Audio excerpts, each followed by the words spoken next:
Yep, we're live. All right, everybody, welcome to the Green Room. If you're following, this is episode number 192. We got some awesome guests, but first, you can say hi to our show producer, Aubrey. So we've got Vala on the other end. He's working it out. And of course, we've got our three awesome guests. And so we're going to go in reverse order real quick with Jack, Judy, and of course, Howard. And what we're going to do is do quick introductions. So Jack, where are you calling in from? What are you going to be talking about today? I'm Jack Vaughan. I'm calling from Boston. I'm going to talk hopefully about the Internet of Things, also known as IoT. Yeah, so we're going to talk about IoT, what works, what's not, what's happening. Judy, on your end, what's hot? What's happening in the world of data? Hey, Ray. Hey, Vala. Judy Ko. I'm the Chief Product Officer at StreamSets, and we live in the world of data. And I'm going to be talking about the role of data and its criticality now in these really crazy times. And that sets us up for Howard. Howard, what are we going to talk about today? So, and where are you calling in from? Thanks. I'm calling in from Manhattan. I teach at Columbia University, and we're going to talk a bit about how human life is valued, which has a lot of data components and has a lot of other exciting things in there as well. Cool. We're going to wax biostats, underwriting tables, a little epi, and it'll be fun. So, oh, yeah. So just so you know, I do have a master's in public health, so that's one. It's not just throwing that around. So, but yeah, this is awesome. Okay, so we're cool. So we're going to do a countdown. We're 10 seconds in. We're about to go live, and I'll let Aubrey do the honors. Yeah, here we go. Pop people out. Thanks, everyone. Yeah, as people are coming out, hey, thanks for joining the Green Room, everybody, and we're about to start the show. All right, here we go. 3, 2, and 1. Let's go. Hello and welcome. Thank you for joining us on DisrupTV. My name is Vala Afshar. I'm the Chief Digital Evangelist at Salesforce and your co-host for the next hour. We welcome you to follow us on Twitter at DisrupTV Show. Send Ray, myself, and our distinguished guests your questions using hashtag DisrupTV, and we'll do our best to answer them live. It's my pleasure to introduce my co-host, Ray Wang. He's the CEO and founder of Constellation Research. He is the best-selling author of Disrupting Digital Business, regular contributor to Harvard Business Review, ZDNet, and honestly, I see him on CNBC, Yahoo Finance, Fox Business. He's everywhere. He's, in my humble opinion, one of the top features to follow on Twitter at RWANG0. Welcome, Ray Wang, to DisrupTV. Hey, thanks a lot. Here with my awesome co-host, Vala Afshar. As you know, one of the top people to follow if you're following him on Twitter for CMOs, CIOs, CEOs, and uplifting advice. Author himself, and of course, on major TV outlets, and of course, talking about what's happening, what's hot, what trends, and of course, a keynote speaker. But it's not about us. It's really about what's going on in the world, and we've got one of the hottest topics we can be talking about with our next guest. So who do we have, Vala? It's our pleasure for our first guest to have Howard Steven Friedman, data scientist, health economist, writer, and artist on DisrupTV. Howard teaches at Columbia University. Howard earned a master's degree in statistics and PhD in biomedical engineering from Johns Hopkins University. He has led teams of data scientists, statisticians, analysts, programmers, and has formed companies that provide consulting services in the area of designing, developing, and modeling data. He has authored several books and co-authored about 100 scientific articles and book chapters in areas of data science, statistics, health economics, and politics. Howard's the author of Measure of a Nation, which was the best book of 2012 in an interview published in the New York Times. His latest book is called Ultimate Price, The Value We Place on Life, which is going to be a topic of our show. Please follow Howard on Twitter at Howard S. Friedman, HOWARDSFRIEDMAN. Welcome, Howard, to DisrupTV. Hey, thank you so much, and what a fantastic introduction. Can we just end now on a high note? Good. This has been great having you, Howard, and you can follow Howard on this channel. Now, hey, look, you were prescient in writing this book. I mean, the question you always get is, why did you write the book now? And as an author, the three of us have been authors, right? We know you wrote this a year ago, right? The concept was happening a year ago to get this published, to get this out the door, finally launched. I mean, what inspired you to write this? Because it has never been more relevant than today. Yeah, well, I mean, books take a long time. So I started writing this many, many years ago.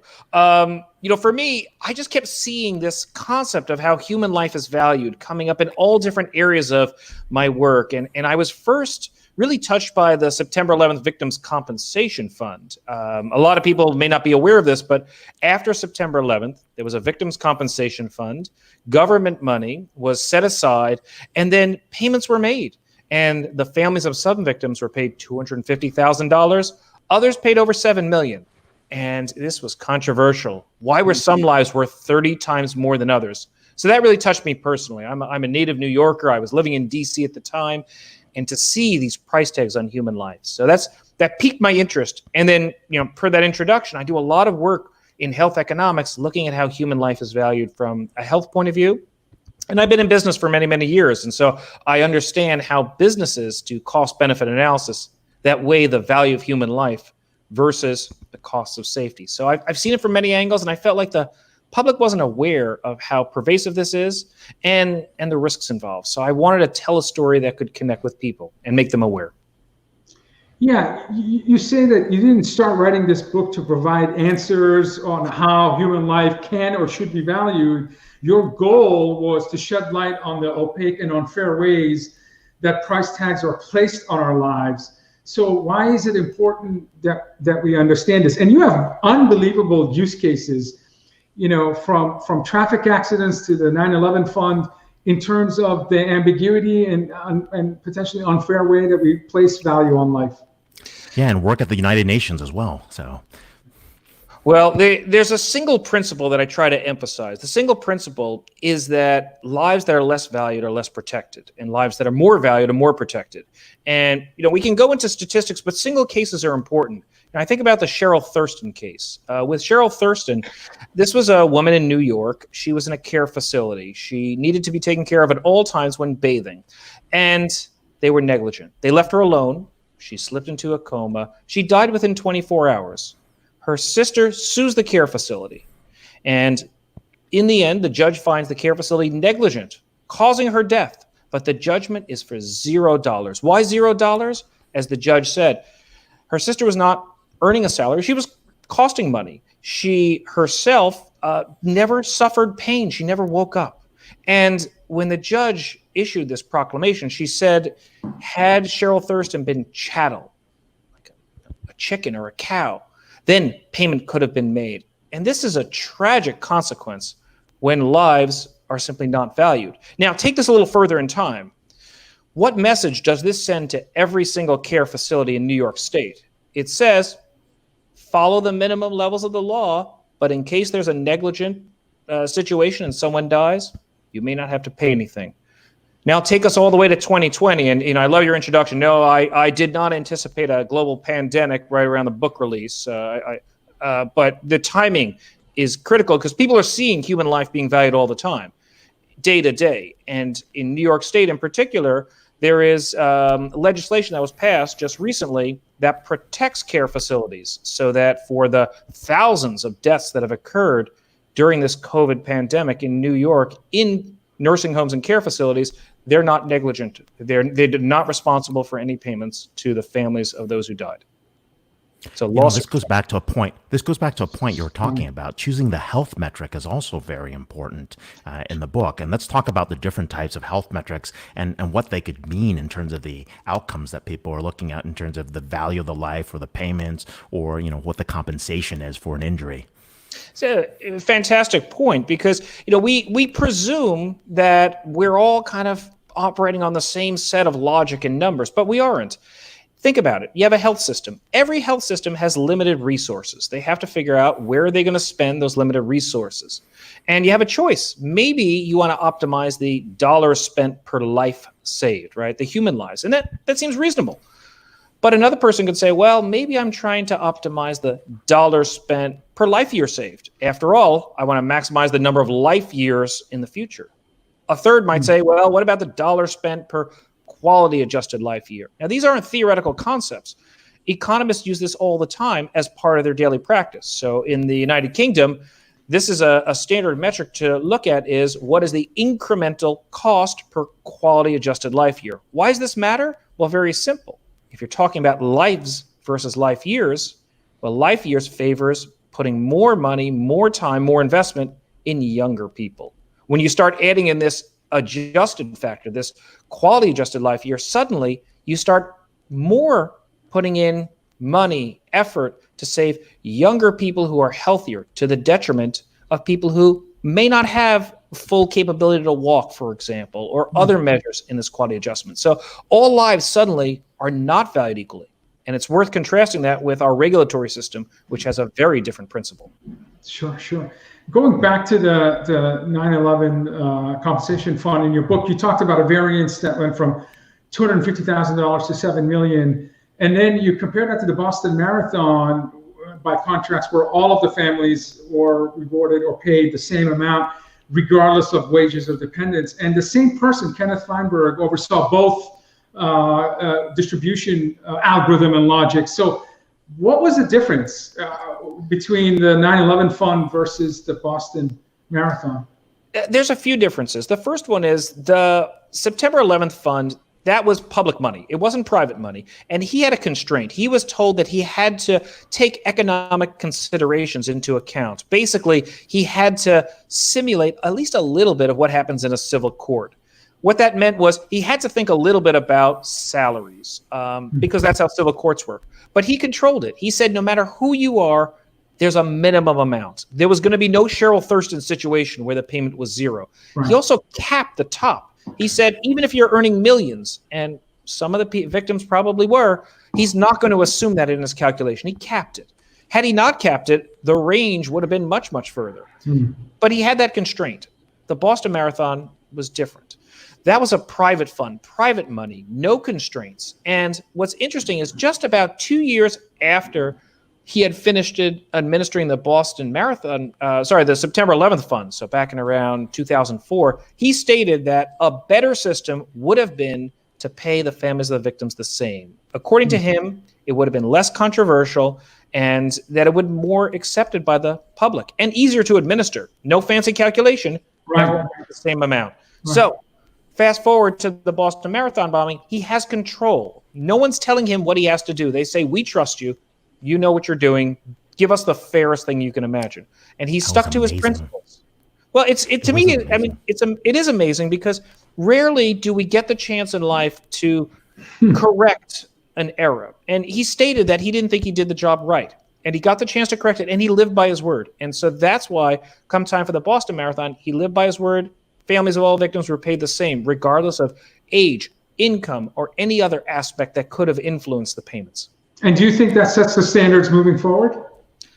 I really hope so. And, I don't have a perfect answer, and you framed it correctly. My editor was so frustrated with me because they were like, seriously, give us your answers. Give me a bullet point. Just give me an answer, not 250 pages, one little tweet. I didn't have one because there isn't one. But I say start with the idea of valuing all lives equally. You might have to adjust around it, right? The person who's committed multiple murders probably shouldn't be equated with a Nobel Prize winner, right? We don't want to do that. But at the same time, if you start, you'll prevent a lot of the injustices that happen when you drive it off of income. And like I said, the regulatory system operates under that principle, which is a nice framing for us to think about. Sorry, quick follow-up. How much do your students influence your thinking? Do they push back? Are they as bold and courageous as I remember when I was in school?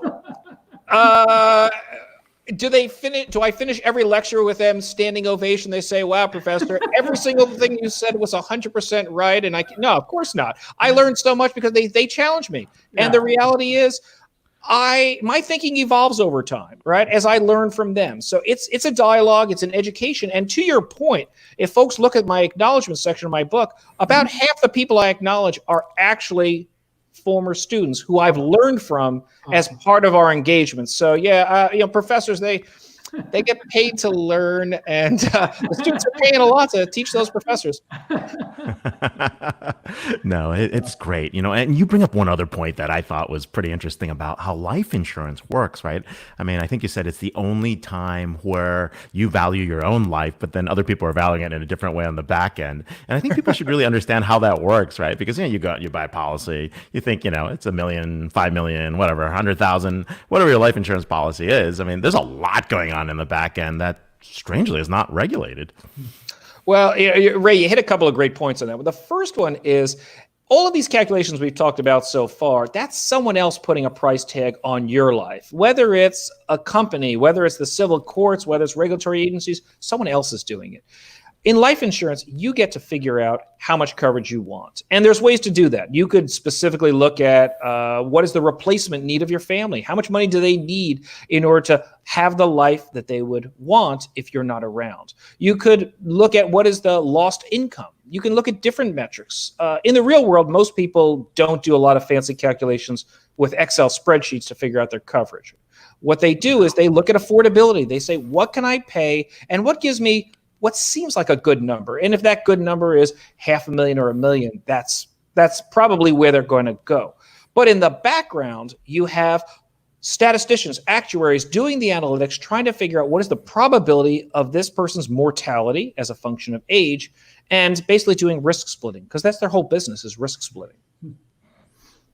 In the process of writing the book, can you tell us if you could correct one misunderstanding about price of life and how life is valued, what would it be? It's going to sound like I'm going to shoot myself right in the foot, but it's the experts need to get feedback. And this comes up all the time in my book. You have people who have a passionate interest, a focus, but the public has to be engaged and understand. And I'll give you an example. So during the Bush 43 administration, the Environmental Protection Agency had tested the waters on the idea of there being two price tags, a lower one for senior citizens and a higher value of human life for those who were younger. And the public became aware of this. They hated it. They termed it a senior death discount. They felt that it was completely unfair to basically value older people's lives less. They pushed back on it, and the Environmental Protection Agency then backed off. To this day now, they value all lives the same, old or young, rich or poor, regardless of where you live, regardless of any other factor. And that's critical. Had the public not gotten engaged, you wouldn't have seen that change. And so public awareness, understanding, and then taking action when you see an injustice is important, because if you simply leave these things out to technocrats, to people who are doing calculations in a back office and don't get engaged, you're putting your own life at risk, because those values mean something. It's not a theoretical exercise. This is what impacts how much safety is put into whether it's the water, the air we breathe, or any other factor. So they feel like esoteric calculations, but they impact your day-to-day safety. Yeah, makes sense. Wow. Makes sense. You know, this is very interesting how you bring all this together. Now, how does this tie back to cost-benefit analyses for big businesses, right? Like, what do they think about in terms of, you know, if you get a car recall, or if you have an accident, or you get a drug issue? Like, do they buy insurance policies for it? What do they do on the back end to say, you know, how do we mitigate our risk in case something bad occurs?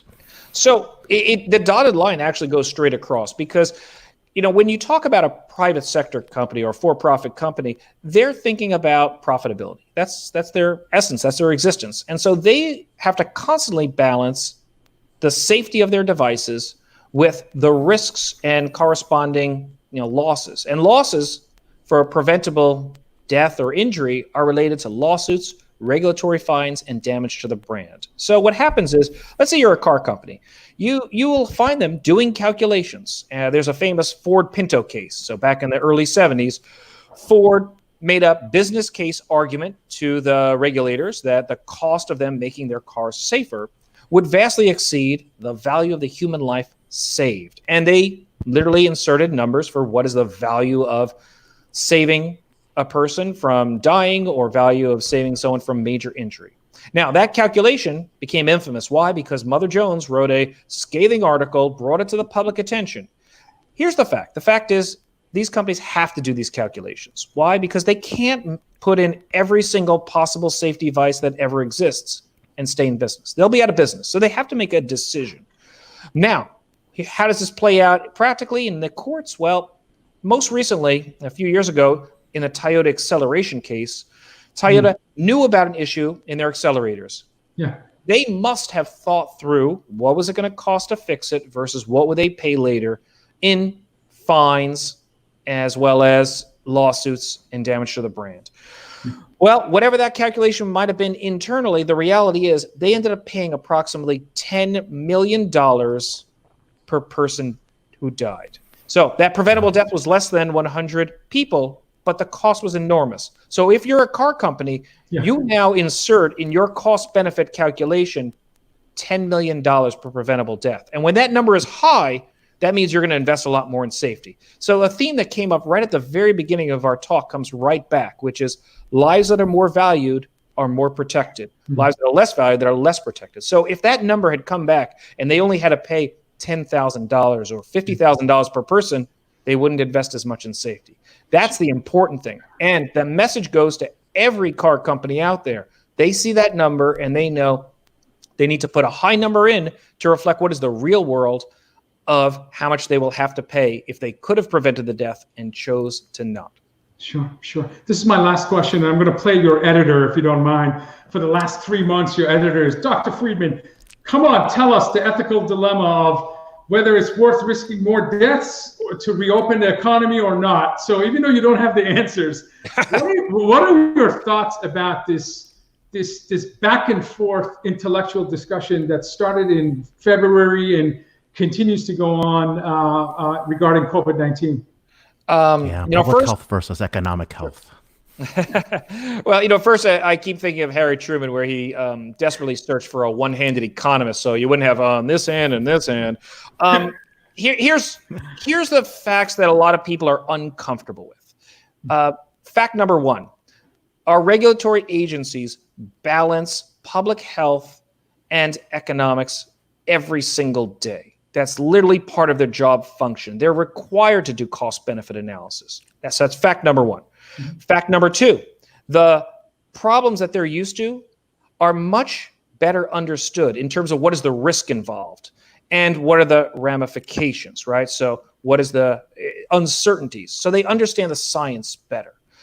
Fact number three, the implications, the preventable deaths in this case are orders of magnitude bigger than what regulatory agencies are used to. So what that means is we have a framework, and that framework isn't really going to handle this situation. So we're going to have to approach it in a way that really does, hopefully, think about that idea of all lives are valued equally, but at the same time, let's look at the countries that have done well, that have gone down this road and have succeeded, because there are many countries who have controlled this, who have not had to destroy their economy, who are opening up in a safe way. And so I'm a big believer in let's learn from other areas where we can. And in this particular case, there's a number of countries who are further along, not only vastly more successful in controlling the virus and mitigating preventable mortality, but also in managing the economic impact. So let's look for that. Let's not try to create something assuming that we're the only country in the world struggling with it. We have the advantage of learning from others. So that's really my approach on that. Great answer. No. Great answer. Yeah, and really appreciate that. I mean, there's so much to learn. It's something new. We really hadn't let the scientific method in terms of the process get in there, but given the current environment, it's very hard to do that. We're here with Howard Steven Friedman, data scientist, health economist, and author of Ultimate Price Columbia.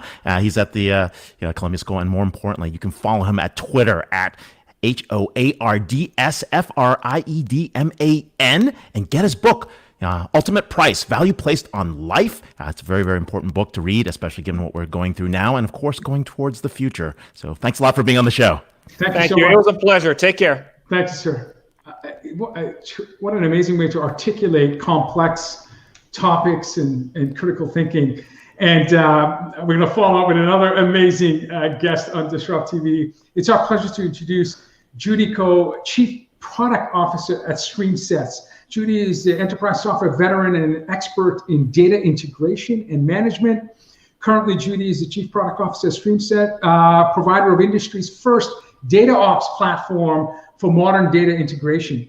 As StreamSets CPO, Judy is responsible for setting the product strategy, managing a full product lifecycle and product portfolio, improving the user experience, which is critically important, and driving alignment across all businesses. Previously, Judy was at Informatica, where she held a variety of senior leadership roles, including product management, product marketing, demand generation, and corporate marketing. You can follow Judy's company and the work that they're doing at StreamSets, StreamSets, Welcome, Judy, to DisrupTV. Thanks for having me. Thanks for being here.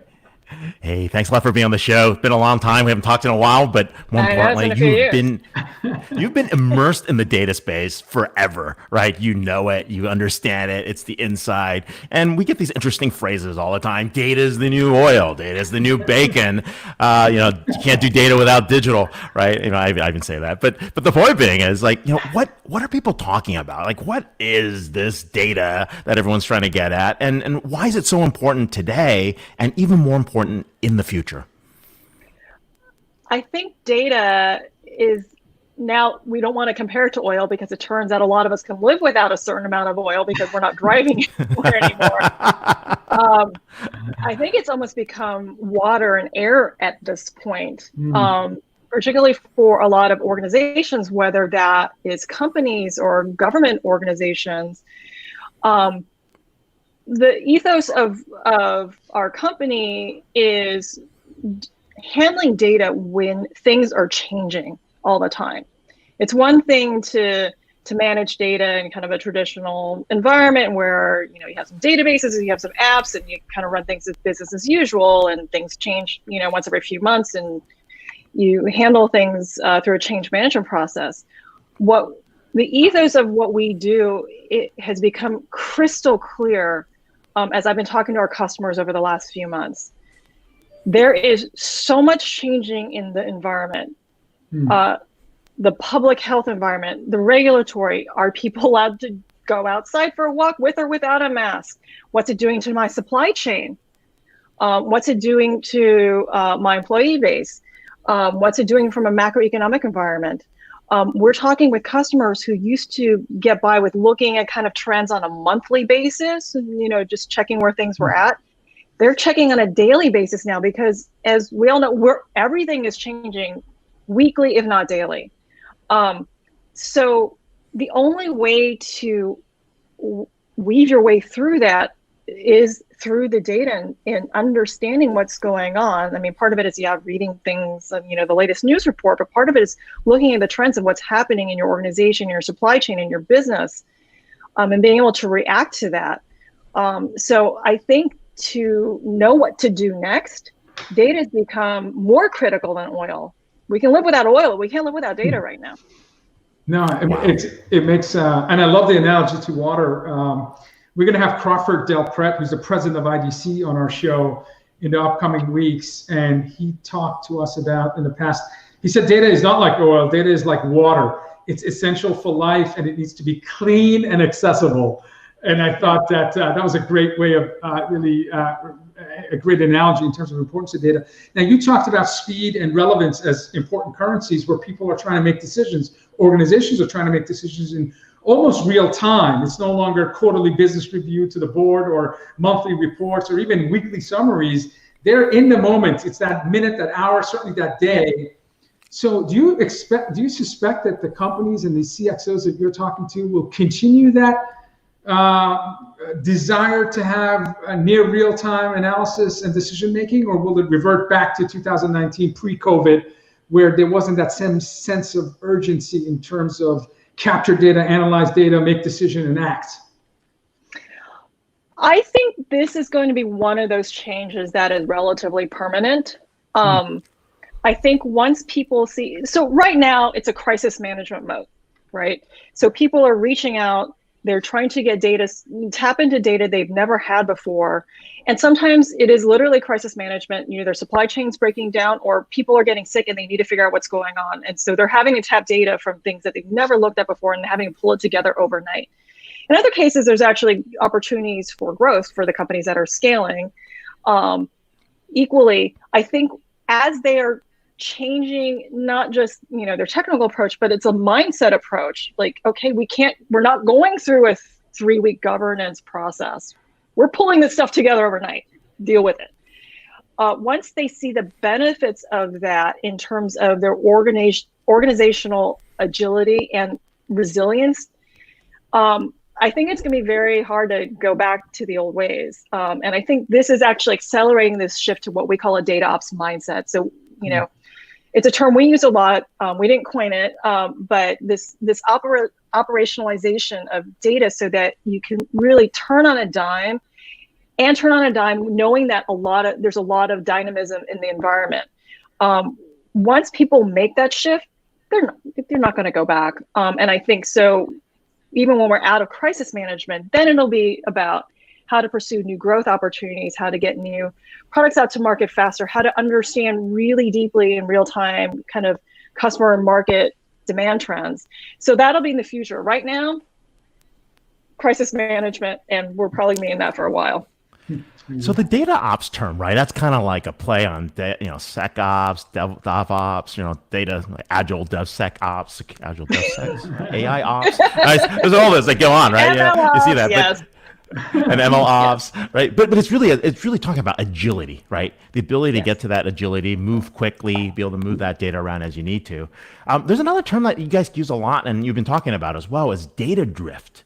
Right. And let's talk a little bit about data drift, why it's important, why people are worried about it. So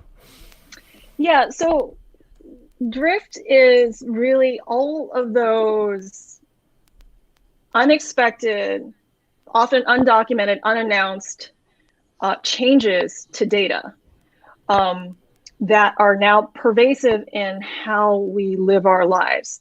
Again, 20 years ago, and I started my career in data a couple decades ago, you had companies, they had their big systems, they had their big ERP system, their big CRM system, a couple mainframes and big honking databases, and things would change once every 3 or 6 months. Now, a lot of the data, whether it's because it's moved into cloud applications, or just because there's lots of data out in the broader ecosystem that you're trying to pull in, a lot of the data is no longer owned by any single organization. It's really become a web, right? And once it's outside of the control of that central organization, it's become chaotic. And if you are pretending that you can control that and respond to that in sort of a change management fashion, you're dead in the water. Yeah, you can't make it happen. So, drift is happening. It's a reality. And so if you don't change, it's not just tools and technology, architecture, it's a mindset change.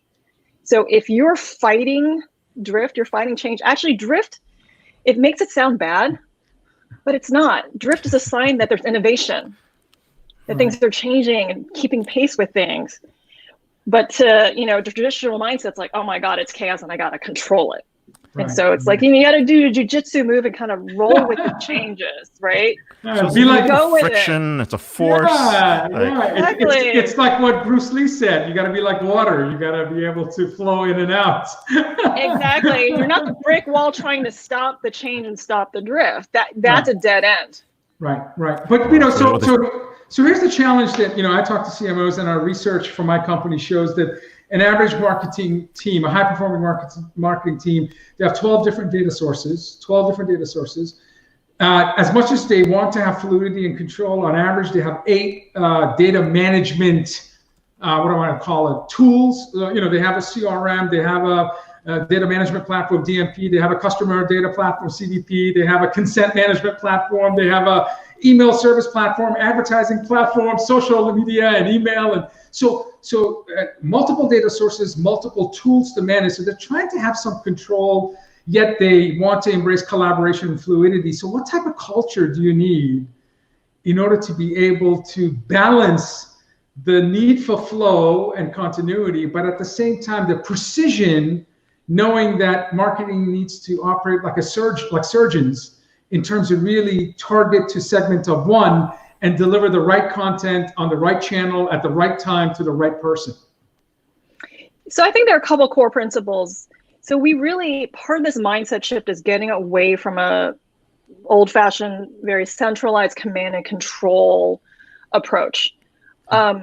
Really to enable this, and again, this is why it's actually really a mindset shift. It's not just like, I'm going to use a different platform or new tool.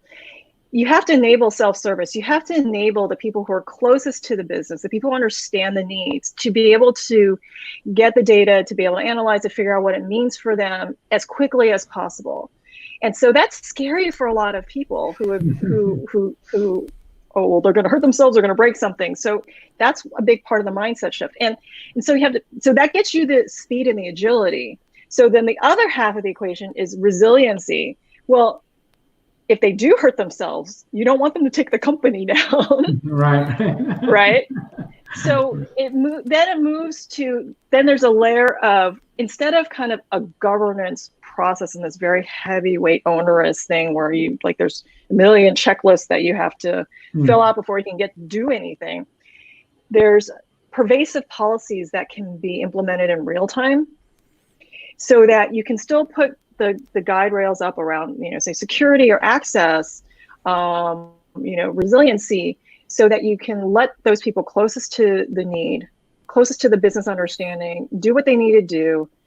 There's sort of real-time policy enforcement so they don't hurt themselves, they don't hurt the organization, instead of kind of having these manual processes to control all that. So I think there are some kind of architectural underpinnings that enable this sort of organizational mindset shift. And if you can get there, then you can be that water flowing around. Makes sense. Yeah, no, this is one of the most interesting things, right? I mean, we went from physical types of data integration to now we're thinking about how do we stream information and insights and make order out of chaos, right? And so now people have an opportunity to go back and think what's in their post-pandemic playbook, right? This is like the number one thing. It's like, how do we tie all this stuff together? Well, we were working on a project and you killed it. So now it's like, what do people have to do differently this time? Because every time people jump in here, they're like, yeah, we're going to do it a little bit differently, and then everything peters off. Like, what can they do differently about this? Because, we know the connectivity of that data and why it's such an important fabric in terms of making things happen, powering decisions. What should they do differently? And can I just follow up on that? Because it was Ray who told me one time, when you visualize data, then anyone can take better, smarter action. So is part of doing things differently to not just stream data, but do it in a visual, in a beautiful, and I know you're responsible for user experience, in a way that's intuitive, that allows us to naturally figure out what's the next best thing we need to do in order to position ourselves in a more secure, healthy way. Yeah, absolutely. I think once people get a taste of what they can do with this data, all those people out at the edges of the organization, the business, even out into the customer and partner ecosystem of a company, then once they have that, and again, maybe it's being delivered in crisis mode right now, they're not going to give that up, right? You can't take the candy away once you've given it to someone. Right. So for example, one of the situations we're dealing with is the state of Ohio is using our software, and they were using it beforehand to link together, different agencies that were providing different social services. So linking together unemployment data with, the SNAP, the food program, education, and trying to link all that. And, that was done, state government, they did that at a certain pace. When COVID hit and they needed to put together a COVID tracking dashboard, both from a public health and epidemiology standpoint, but also to track the economic recovery, they used that the same team who knew how to do it and the same architecture, and they were able to pull together their COVID dashboard overnight. And that's what the governor reports on in his daily press conference. And that data is now it's visualized, through visualization tool, and it's real time data. It's coming from hundreds of different sources that the week before they had never touched, right? And now that the public there expects to see that kind of thing, they're going to want to see it for other things related to how the state is being run, right? So again, once that the media are expecting that, the citizens of the state are expecting that, they're not going to go back the old way, I don't think. Absolutely. You're That's right. a great point. Yeah, Governor DeWine was pretty early doing that. And now other organizations like CEOs, they've always wanted to have that digital boardroom, digital dashboard with them. And you're definitely right. We're hearing from a lot of clients that in the past, they might have looked at these metrics once a week at a senior leadership meeting. Now they start every day with those dashboards. So something big is happening. So, yeah, it's the overnight digital transformation, right? So again, it was a crisis that precipitated, but a lot of organizations just literally overnight. And once you make that transformation, you're not going to go back. I agree. So we're seeing the shift. This is happening. We're now getting this place where everybody's going in. They're data-driven is hot, and that's where people are moving. Let's talk a little bit about something you want to talk about, which is really how do we create emotional space personally in a crisis? Because we've all been working really hard. It's been like 8 weeks, it feels like 8 months. I don't know what it is. Like, some people haven't even walked out of their homes, like out here in the Bay Area, we're a little bit more serious about these things, and sometimes other people just, they're craving something, but everything that they know, their patterns have completely been disrupted. And so what have you guys been doing? Yeah, I mean, we're lucky, at least from our company standpoint, in that since we deal with software, we can work remotely. We don't have any physical goods that we deal with, so everyone can work from home and be safe. So that was a fairly easy shift for us from a kind of day-to-day work perspective. But, still, this is really affecting people deeply. It's affecting my family very deeply. I have 2 elementary school age kids, and they're having very different reactions to this, and it's tough. So I think a lot of it is just giving people emotional space and just doing more check-ins. Even though we're on Zoom, I start every conversation, "How are you doing?" And I mean that sincerely. That's not a gratuitous salutation. I actually how are you doing today? Because for some people it's day to day. Some they have good days and they have bad days. Whereas before I wouldn't have not necessarily felt the need to do that. And I think, there's a bit of giving people space, but at the same time, galvanizing folks around a cause. And so for us, one of the things that is galvanizing us is supporting our customers through this. And, that's the thing that we can rise to as an organization. Supporting each other and supporting our customers. And so then there's some purpose when, I think people sitting at home, it's like, it's truly Groundhog Day. Yeah. I'm wearing the same yoga pants every day. And people definitely want to help. And people want to help. Great comments here from Matthew Halliday. You probably know him. So it's asking how you feel. Definitely a good point on your end. We are here with Judy Ko, Chief Product Officer at StreamSets. And you can follow the Twitter handle at StreamSets. Judy's been shy on Twitter, so we haven't seen her on there. I know. I knew you were going to give me trouble for that. Not at all. No, you're probably in less trouble than I am by not being on Twitter. So I'll give you that. Hey, thanks for being on the show. We'll see you soon. We'll get you to a barbecue once those things occur again. And thanks a lot. So have a great weekend. Thank you so much. Terrific. You were terrific. It is important for us to empathetically listen and understand that we're all struggling. We're all struggling. Some more than others, for sure. But at the end of the day, it's really important for us to recognize that. So Ray's first question for Jack is going to be, how are you doing? And it's our pleasure to have Jack Vaughan, writer, analyst, researcher at Progressive Gauge, joining us. Much of Jack's focus of late has been on Internet of Things, 5G, AI, and he's been covering a series of stories for IoT World Today. He's also a great participant with Constellation Research as an editor and judge for Supernova Awards. So his expertise helps us identify the best and brightest change agents. His main interest is in assessing trends by analyzing technologies deployed, vendor segmentation, and relevant use cases. We're always looking for great use cases on our show so we can inspire and educate our audience. You can follow Jack on Twitter at Jack L. Vaughan, Vaughan. Welcome, Jack, to DisrupTV. It's Jack Vaughan. I'm sorry. Vaughan. My apologies. How are you doing? How are you feeling? How am I doing? How you doing? $1 million in Confederate money. That's how I feel. But everything's going good. Well, this is good.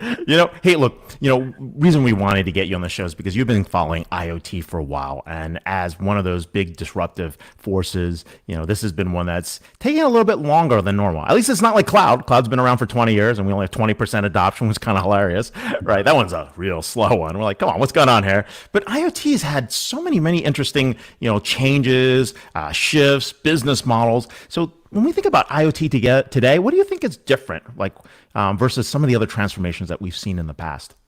Okay, well, Ray, I'd like to. By the way, I should say that the Supernova Awards are June 26th. They're due for the entries. So Let's not forget that. I'm in. We are looking for supernova award entries. This is amazing. So, but I'm looking forward to that. It's an interesting view on what people are doing. I mean, I actually IoT I've been covering for like the last year, not quite that long. And it's like a lot of things. I like talk. I covered Hadoop. I've covered embedded systems design, middleware, and about 6 years ago, I ended up with Hadoop and data. So each of these things has been like a Rip Van Winkle experience for me because, like with Hadoop, they were doing columnar databases, and that's what they'd been doing X years before when I stopped covering data warehousing and Sybase IQ and so forth.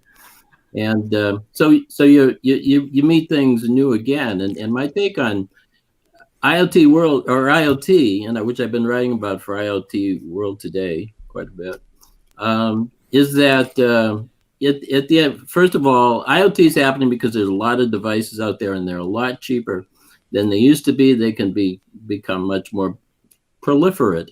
And but at the same time, the data coming in is the same issue as ever. And we Ms. Ko just discussed it. You're going to find that too. And the data coming in from IoT devices is analog, strange, and what I found covering Hadoop, and I left the Hadoop beat just as it was kind of leaving the building as a major topic.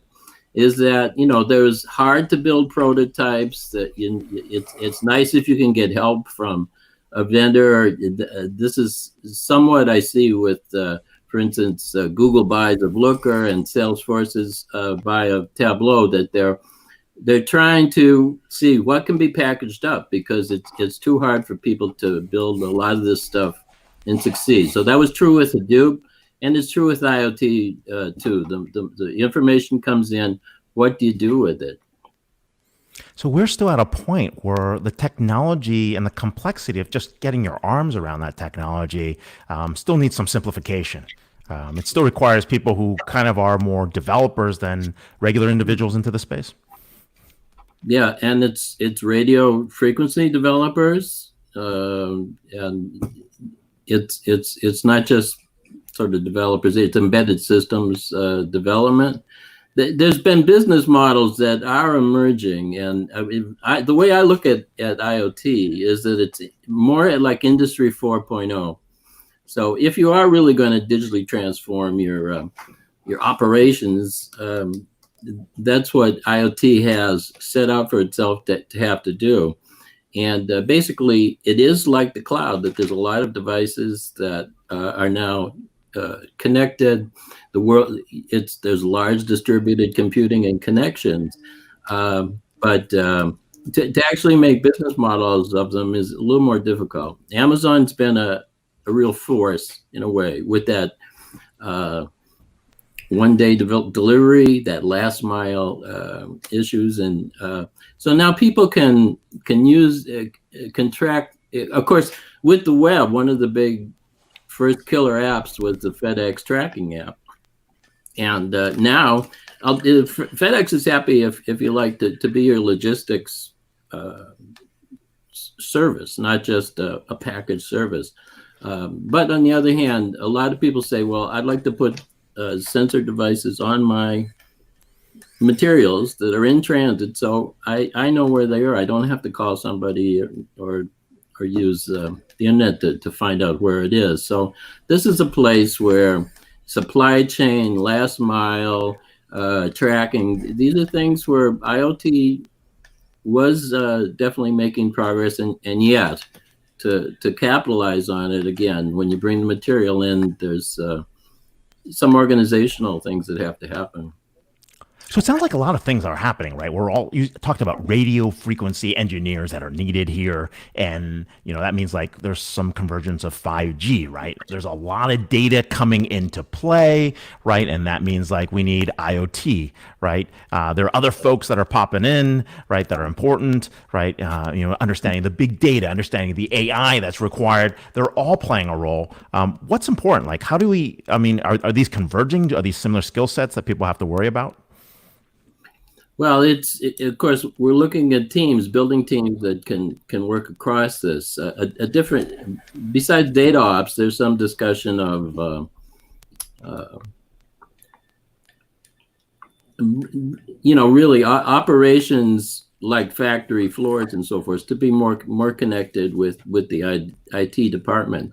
And again, a lot of these projects, the prototypes, they're not necessarily getting off the board, but I'd say in changes, again, it boils down to a lot of things. Over time, you have to scope your problems carefully, and it looks like we're coming into a period where practicality is going to be maybe ahead of the buzz for a while, and that the IoT projects may be narrowed down to the low-hanging fruit. Wow. Well, a lesson from 2020 is, every business needs to be a digital business. And it's going to be a definitive year, in my opinion, for technologies like e-commerce, telemedicine, remote work, obviously with video streaming, distance learning, remote learning. So what is your point of view in terms of the pandemic and its impact on adoption of IoT?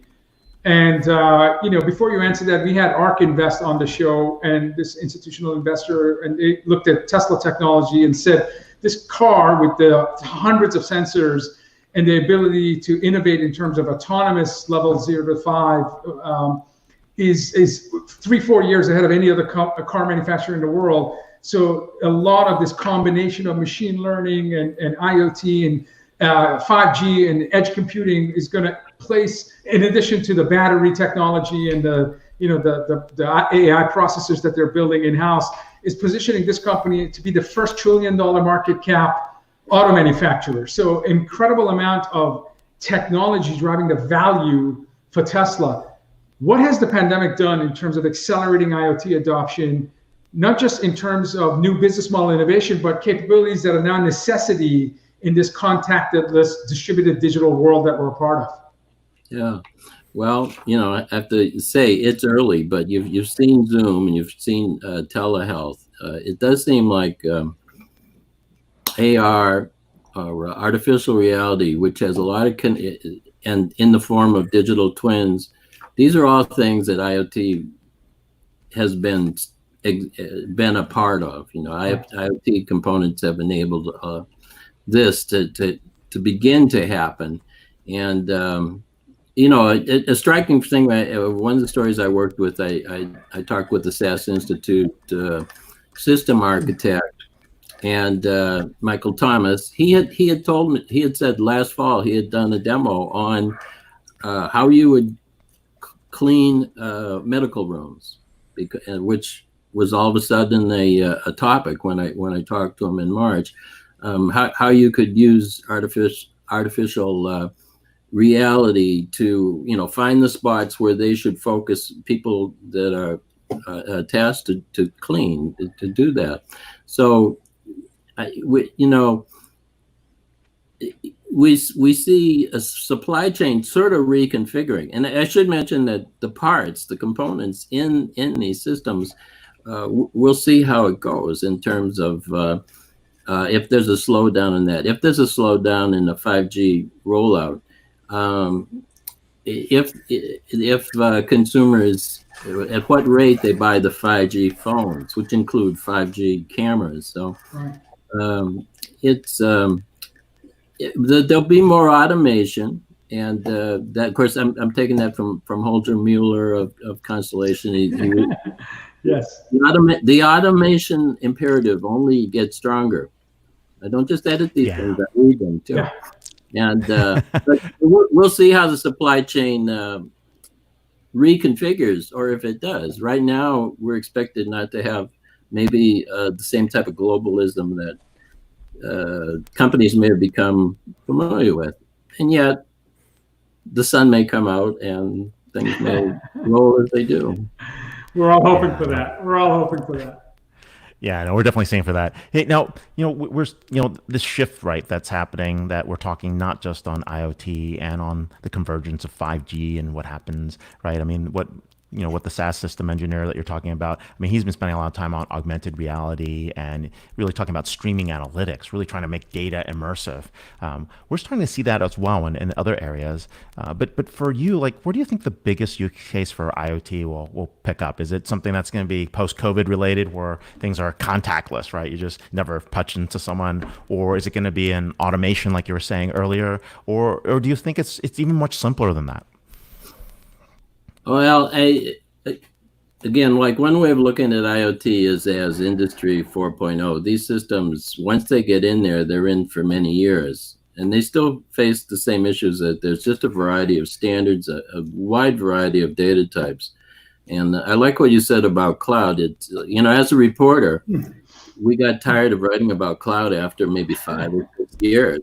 And but it's true that when you get down to the nitty gritty, it takes time. Things change names along the way, like application service providers become cloud providers, and but it never happens at the rate you think, or especially what a reporter might think.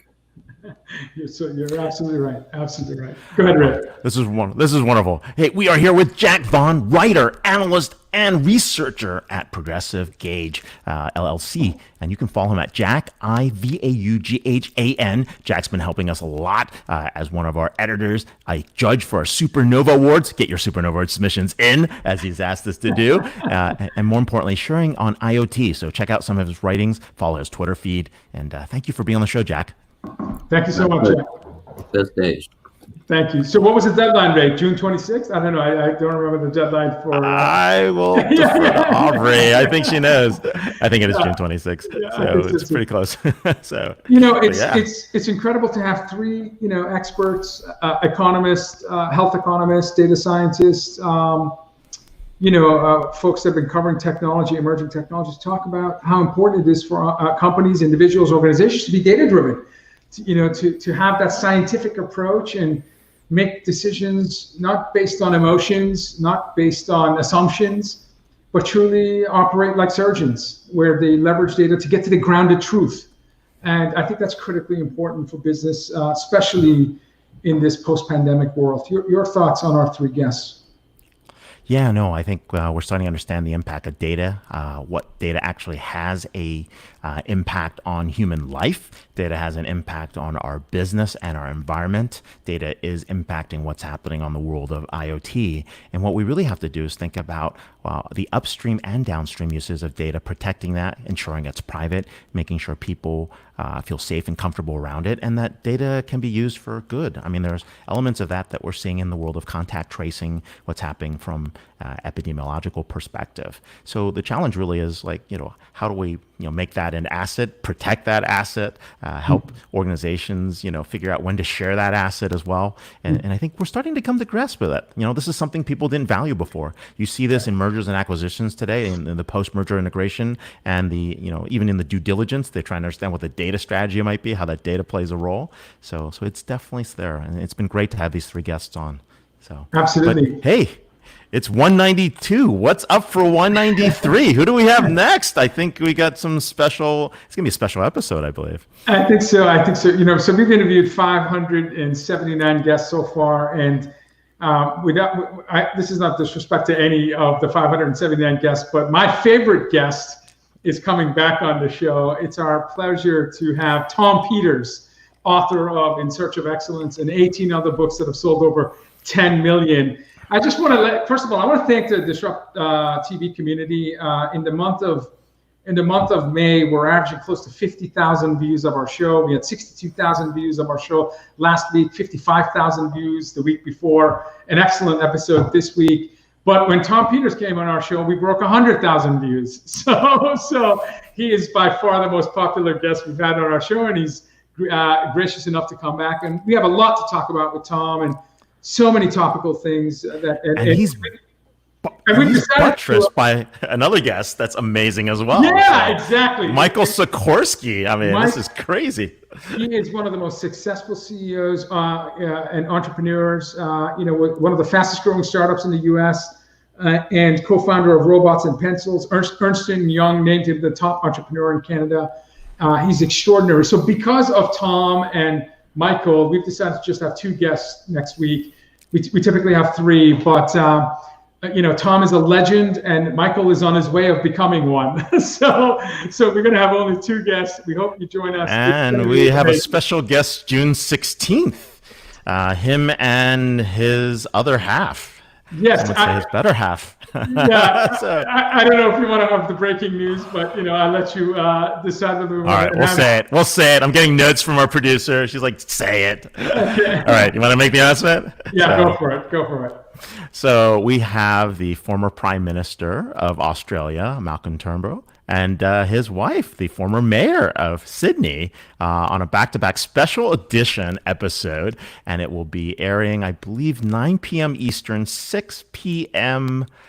Pacific, and 9 a.m. Australia time. And it's going to be June 16 for those on North America time, and June 17, 9 a.m. Australia Eastern Standard Time. So it's a special 45-minute edition, and we're probably going to do another one of those with another guest we'll announce next week. So yeah. Another name that you surely recognize. Ray's going to have all. Well, the thing is, you can go to the DisrupTV website and see all the guests. So, but we have extraordinary guests for June. It's again, we want to thank the community because the numbers in terms of viewership, engagement on social is the highest ever. And so you're tuning in and you're inspiring us. You're suggesting guests, which we love. So continue. If there's a best-selling author, I'm not going to put a caveat. If there's someone who we believe can educate and inspire our audience, suggest, and we'll do our best to bring them on. Your final remarks, Ray. Oh, hey, thanks for listening, everyone. We're getting there. Stay safe, and more importantly, stay inspired. There's a lot going on in the world today, and hopefully we can find some inspiration in each other. Thank you, everyone. Bye. Hey, everyone. If it's Friday, it's DisrupTV. See you next Friday, 11 a.m. Pacific, 2 p.m. Eastern, and we're going to move on to our green room. So thanks a lot for listening. See you, everyone.